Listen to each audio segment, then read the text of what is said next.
అలసిపోని మనుషులు అసలు ఉంటారా? ఈ జీవితానికి అలుపెరగకుండా ఉంటామా? ఇది ఏదో ఒక టైంలో మనకు వచ్చే క్వశ్చన్.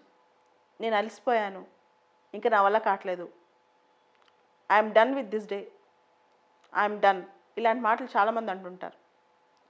కానీ మనుషులు అన్నాక శారీరకంగా ఈవెన్ మన మనసులో కూడా మనం అలసిపోయిన భావన అప్పుడప్పుడు వస్తుంటుంది.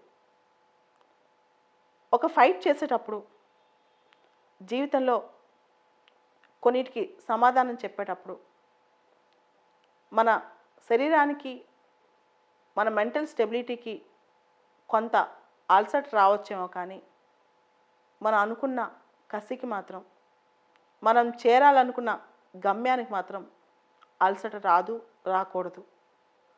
అలసట వచ్చిందంటే మనం నీరసపడిపోయినట్టే. శరీరం ఎంత వీక్గా ఉన్నా మనం అనుకున్న లక్ష్యం పట్ల మనం దృఢంగా ఉండాలి. జనరల్గా మామూలు నార్మల్ మైండ్ సెట్ ఉన్నప్పుడు ఇంక చాలే, ఈరోజుకి కొంచెం ఎంజాయ్ చేద్దాం, ఇంకెక్కడికి ఆపేద్దాం, 2-3 రోజులు బయటకు వెళ్ళి వస్తే ఏమైద్ది, ఒక్క సినిమా చూసి వస్తే ఏమైద్ది, ఒక్కరోజు మన లక్ష్యం మర్చిపోయి డైవర్ట్ అయ్యి వేరే పని చేస్తే ఎంత బాగుంటుంది, ఇట్లా మనుషులు నాకు ఆలోచనలు వస్తూనే ఉంటాయి చాలామందికి. కానీ ఒకసారి గుర్తు తెచ్చుకోండి, మన లక్ష్యం చేరుకోలేకపోతే మనం ఎలా ఉంటామో. ఒకసారి గుర్తు తెచ్చుకోండి, మనల్ని ఎవరన్నా బాగా అవమానిస్తే దానికి మనం సమాధానం చెప్పలేకపోతే మనం ఎలా ఉంటామో.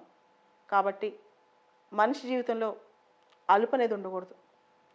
అలుపెరగని కెరటమే మన జీవితం. దీనిలో అలసిపోయిన భావన కూడా వచ్చినప్పుడే అక్కడికి ఆపేసేయండి. చాలా సందర్భాల్లో దాన్ని తగ్గించుకోవడానికి ప్రయత్నం చేయండి. భావన అందరికీ వస్తుంటుంది, కానీ అలసిపోయామన్న ఆలోచన రాగానే మీకు మీరు సర్ది చెప్పుకోండి. ఆ అలసట అనే ఆలోచనని పక్కన పెట్టేసి ఇంకొంత 4 అడుగులు ఎక్కువేద్దాం, ఇంకొంత ఎక్కువ కష్టపడదాం, అందరికంటే ఇంకొక గంట ఎక్కువ పని చేద్దాం, అది ఆలోచించండి. ఎందుకంటే ఈ జీవన సమరంలో మనం కనుక కొంచెం వెనకపడ్డామంటే మనల్ని హేళన చేసేవాళ్ళు, మనం సక్సెస్ సాధించలేకపోతే మనం చూసి నవ్వేవాళ్ళు తక్కువే ఉండరు. కాబట్టి పోరాటమే, అలసట లేని పోరాటమే మనిషి జీవితం.